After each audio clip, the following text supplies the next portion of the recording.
வணக்கம் நேர்களே, நான் உங்கள் ஜோதிடர் மாரிமுத்துராஜ். நேர்களே, ஒரு ஜாதகத்தில் பலனை கரெக்டாக சொல்ல முடியுமா? நிச்சயமாக சொல்லலாம். சும்மா அந்த மேலோட்டத்தில் கணக்கிட்டு பார்க்காமல், அதாவது அடித்தட்ட சீர்தூக்கி பார்க்கணும். அப்போ ஒரு லக்கணம், எனி லக்கணத்துக்கு 2ஆம் இடத்துக்கு தான் தனஸ்தானம், பொருளாதார ஸ்தானம், குடும்பஸ்தானம். இந்த 2ஆம் இடத்துக்கு 1, 5, 9 திரிகோணாதிபதி சங்கமிச்சிருக்காங்களா, அல்லது 2ஆம் இடத்துக்கு மாரகங்கள் அல்லது 6, 8, 12 குற்றவியல் சங்கமிச்சிருக்கா? அப்போது 2ஆம் இடத்துக்கு நல்ல கிரகத்தோட மிங்கிலாகி மைனஸான கிரகங்கள் பார்க்கவில்லை என்றாலே ஒரு நல்ல உயர்வான ஜாதகம், பொருளாதாரத்தில் எந்த ரூபத்திலையும் சம்பாதிச்சு பண்ணிடுவாங்க. ஆனால் அது 10ஆம் இடம் தொழில் ஸ்தானம், பணம் போட்டு பணம் எடுக்க முடியுமா, அல்லது இவர்கள் வாய் மூலம் புரோக்கரேஜர், இடைத்தரகர் இந்த ரீதியாக உயர்வடைவார்களா? நடக்கக்கூடிய தசா புத்தி அதுக்கு பிளஸ்ஸிங்காக இருக்கணும். ஒரு 45 வயசு வரைக்கும் ஒரு தசை ஓடுது, அந்த தசை மைனஸாக இருந்துச்சுன்னா அந்த பொருளாதாரத்தை கொடுக்காது. என்னதான் தனஸ்தானம் நல்லா இருந்தாலும் தசநாதன் நல்ல யோக பாவத்தில் இல்லைன்னா அந்த யோகத்தை வாரி வழங்க தவறிடும். அப்போது நெக்ஸ்ட் திசை எப்படி இருக்குது, எந்த திசையில் உயர்வு? ஆனால் நிச்சயமாக 2ஆம் இடம் நல்லா இருந்தால் ஏதோ ஒரு ரூபத்தில் உயர்வடைவாங்க. அந்த தசாபுத்தி அதுக்கு முன்னாடி வருதா பின்னாடி வருதா, நெக்ஸ்ட் திசையில் எப்படி இருக்குது? அப்போ ஒரு திசை உயர்வளிக்குமா தாழ்வளிக்குமா அப்படிங்கிறது லக்கணத்துக்கும் கணக்கு பார்க்கணும், ராசிக்கும் அந்த தசநாதன் எப்படி இருக்கிறாருன்னு பார்க்கணும். அந்த தசநாதனுக்கு நல்லோன் தீயோன் எப்படி, அதுதான் கிரக வியாக்கியானம் என்று பொருள். அது இந்த கிரகத்துக்கு அந்த நல்லோன் எங்கே அமரப்பட்டிருக்கிறாரு, மறைஞ்சிருக்கிறாரா, நிறைஞ்சிருக்கிறாரா, அந்த தசநாதன் நவாம்ச கட்டத்தில் சீர்தூக்கி இருக்கிறாரா, இல்லை அங்கே போய் மைனஸ் ஆகிருந்தாரா, இதெல்லாம் சீர்தூக்கி பார்த்தாலே நிச்சயமாக இந்த தசை உங்களுக்கு உயர்வளிக்கும், பன்மடங்கு பொருளாதாரத்தை கொடுக்கும்.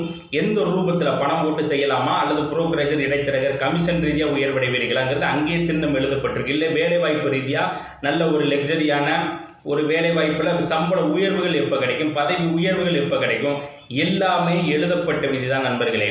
அப்போ இந்த பரிகாரம் பண்ணு, பூஜை பண்ணு, புனஸ்காரம் பண்ணலாம் மனசார்ந்ததுக்காக பண்ணிக்கலாமே வெளிய, அதனால் உயர்வு தாழ்வு கிடையவே கிடையாது. அப்போ 100 பேர்த்துக்கு பரிகாரம் பண்ணுறாங்க, 100 பேருமா சக்ஸஸ் ஆகிறாங்க, அது ஏதோ ஒரு 3 பேர். அப்போ காக்கா ஊக்கார பணம் படம் விழுந்த கதை அங்கே நடக்கணும்னு விதி இருக்குது. இவங்களுக்கு அந்த பரிகாரம் விமோச்சனம் செய்யணுங்கிறது அங்கே எழுதப்பட்டிருப்பாங்க. அந்த 5ஆம் இடங்கிறது கடவுள் நெறிப்படுத்தக்கூடிய ஸ்தானம். அந்த ஸ்தானாதிபதி யார் அப்படின்னு பார்க்கும் பொழுது அந்த ஸ்தானத்துக்கு நல்ல கிரக அடைவுகள் இருந்துட்டாலே இவர்கள் ஒரு கோயிலில் ரொம்ப ஈர்த்து போய் வணங்குறது, அந்த மாதிரி பிராப்தத்தையும் அவர்கள் வரும்பொழுது வாங்கிட்டு வந்துடுறாங்க. அப்போ என்ன எழுதப்பட்ட ரூல்?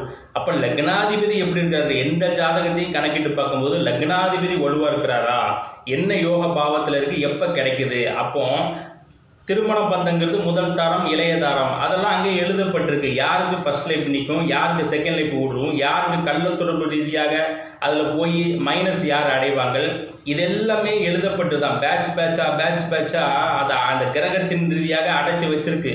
பார்க்குறவங்க நல்ல ஆழ்ந்த சிந்தனையோட ஒவ்வொரு பாவத்துக்கும் கணக்கு பார்க்கணும். சும்மா மேலோட்டத்தில் 10 நிமிஷத்தில் இன்றைக்கெல்லாம் பார்த்தா கிட்டத்தட்ட 40-50 ஜாதகத்தை ஒரு நாளைக்கு பார்க்குறாங்க. அப்படிலாம் பார்க்க முடியுமா? அப்போ அதுக்கெல்லாம் ஒரு நல்ல கருத்துக்களை கரெக்டாக சொல்கிறதுக்கு கிட்டத்தட்ட ஒரு ஜாதகத்தை திருப்தியாக பலன் சொல்லி முடிக்கிறதுக்கு ஒரு நல்ல அனுபவம் பெற்ற ஜோதிடருக்கு கூட கிட்டத்தட்ட 40 நிமிஷத்துக்கிட்ட ஆகிடுது. அப்போ எத்தனை ஜாதகம் பார்க்க முடியும்? அப்போ இதெல்லாம் சும்மா ஏதோ டக்குன்னு அப்படி வந்துடும். அந்த குரு பயிற்சி, அந்த பயிற்சி, இந்த பயிற்சின்னு அடித்து விடுதாங்களே வெளியே. என்ன எழுதப்பட்டிருக்கும்? ஒரு கிளைண்டு ஒரு பணம் போட்டு பார்க்குறாரு அப்படின்னா அவருக்கு இருக்கிறத ஓப்பன், அந்த தசாபுத்தி மைனஸாக இருக்குது, பொறுமை காத்து போங்க. நெக்ஸ்ட் திசையில் உங்களுக்கு பன்மடங்கு குரோத்து நிச்சயமாக வரும். இந்த ரூபத்தில் தொழில் பண்ணுங்கள், உங்களுக்கு ஆட்டோமேட்டிக்காக கடன் கப்பி எதுவாக இருந்தாலும் அடையப்படும். அங்கே எழுதப்பட்டிருக்கு. கடலில் மாட்டுவோமா, கடலில் எப்போ அடையும், அது எல்லாமே எழுதி வாங்கிட்டு வந்து தான். இல்லை நோயில் மாட்டினாலும் இந்த 6ஆம் இடங்கிறது கடன், பம்பு, தும்பு, வழக்கு, ருண, ரோக, ரத்து.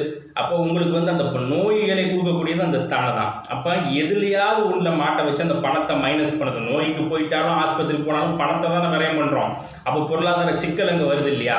எந்த ரூபத்திலேயாவது அவங்களை சம்பட்டி கொண்டு மைனஸ்னால் மைனஸ் பண்ணுது, ப்ளஸ்னா ப்ளஸ் பண்ணுது. அதே உயர்வடையணும்னு விதி இருந்துட்டா எந்த ரூபத்திலையும் இதுக்கு அறிவு, ஆற்றல், திறமெல்லாம் தேவை கிடையாது. அந்த அறிவும் அந்த ஆற்றலும் அந்த திறமையும் அங்கே இருந்தால் ஊட்டப்படும், உணர்த்தப்படும். அப்போ இது ரூல் போட்டு வச்சுருக்கீங்க. அப்போ உங்களுடைய ஜனன ஜாதகத்தில் தன சம்பத்து எப்படி இருக்குது, தொழில் ஸ்தானம் எப்படி இருக்குது, திருமண பிராப்தம் எப்படி இருக்குது, உங்களுக்கு எப்போ உயர்வடையும் எப்போ தாழ்வடையும், வெட்ட வெளிச்சமான பலனை நிச்சயமாக சொல்லலாம். தெரிந்து கொள்ள விருப்பம் உள்ளவர்கள் ஆன்லைனில் புக்கிங் கொடுக்குறோம். உங்களுக்கு ஆன்லைன் ஃபீஸே வெறும் 2000 ரூபீஸ் தான் உங்களுக்கு இப்பொழுது வழங்கப்படுகிறது. பார்க்க விருப்பம் இருந்தால் புக் செய்து கொடுங்கள். பாராட்டுகள், வாழ்த்துக்கள்.